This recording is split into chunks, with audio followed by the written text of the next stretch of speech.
action-packed, great comic book with one of my favorite superheroes, Nova.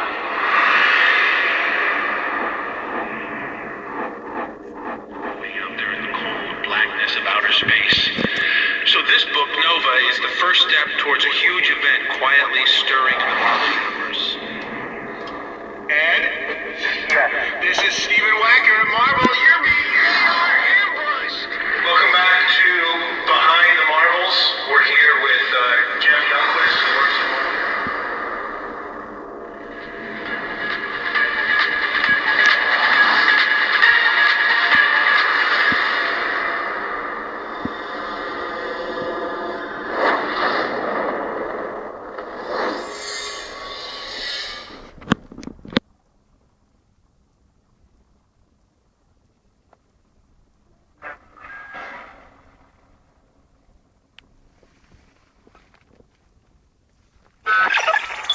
Jessica Drew, the one-time Spider-Woman, was blackmailed by the terrorist organization Hydra into rejoining the World Peacekeeping Force S.H.I.E.L.D. as a double agent for them, in exchange for the restoration of her lost powers. But this was only the start of a larger gambit. Varenki, queen of the displaced alien shapeshifters known as the Skrulls, sought a holy war with mankind in which the prize would be Earth, prophesied to be the new Skrull homeland. Varenki used Drew's DNA to mimic Spider-Woman's powers and memories, and took her place as a covert operative working to achieve the Skrull's ends. And all the while, the real Spider-Woman remained a captive in hibernation. Eventually, the plot was foiled, and Jessica was freed, but not before Varenki had used her likeness to launch a full-scale invasion on Earth. Now faced with widespread mistrust, as well as a dissociation from the life she'd left behind, it would be many months before Jessica Drew would again be able to feel comfortable within her own skin.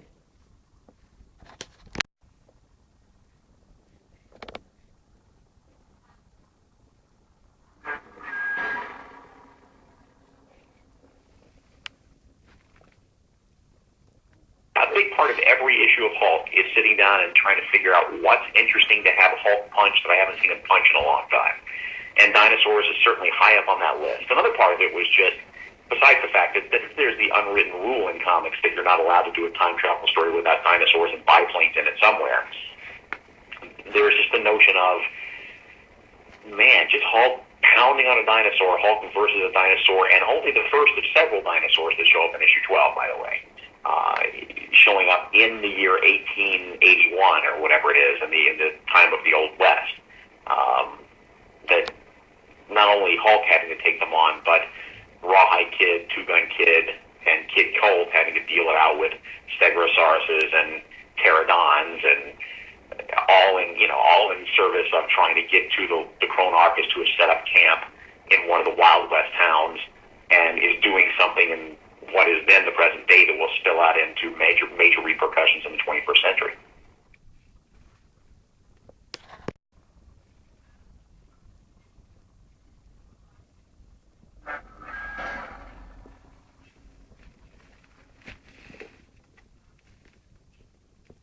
Hi everyone, Assistant Editor Ellie Pyle here. So I found out that Adette, who works in the bullpen, is the biggest Spider-Man fan ever. I know some of you out there are thinking that you're bigger Spider-Man fans than she is, and maybe, but she's the biggest Spider-Man fan I've ever met.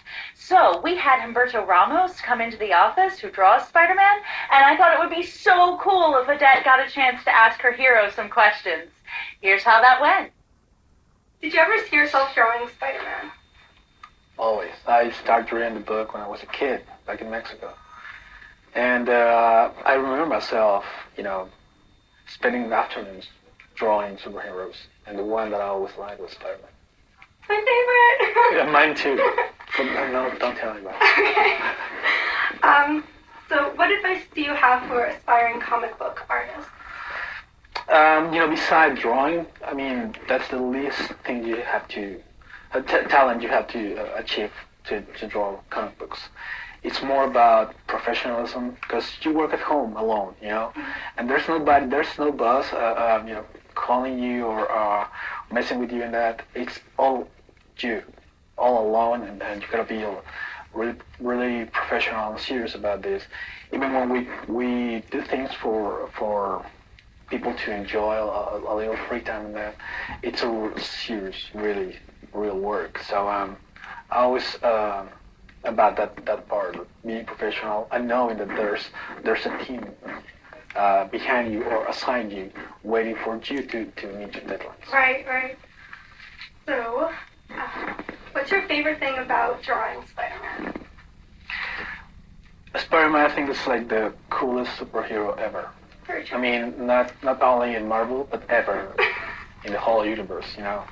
Known and unknown. So it's like, I feel like the luckiest fanboy because I do what I love doing, like is reading Spider-Man, and people pay me to do that.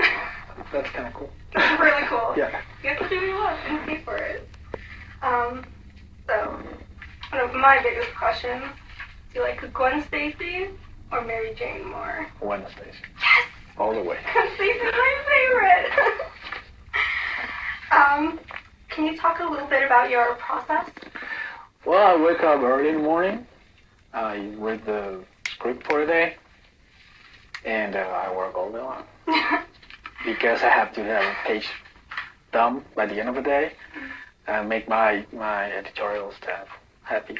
Because I send them, I have a email where I send the page to everybody involved in the book, and I want them to go to sleep with a smile on their face.